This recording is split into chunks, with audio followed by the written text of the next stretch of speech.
Hello বন্ধুরা, আজকে হাত বড় করার সিম্পল টেকনিক বলবো। ফোকাস করো ট্রাইসেপের উপরে।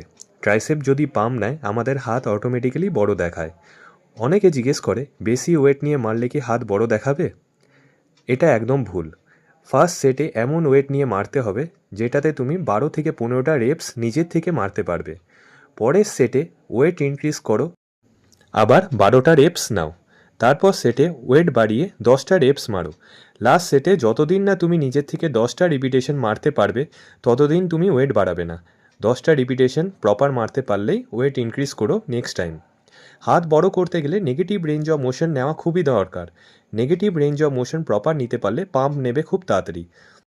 চেষ্টা করবে উইকে 2বার ট্রাইসেপ ওয়ার্কআউট করার, আর প্রত্যেকটা হেডকে হিট করার চেষ্টা করবে। বন্ধুরা, ওয়ার্কআউট করো আর জানিও হাত বাড়লো কিনা।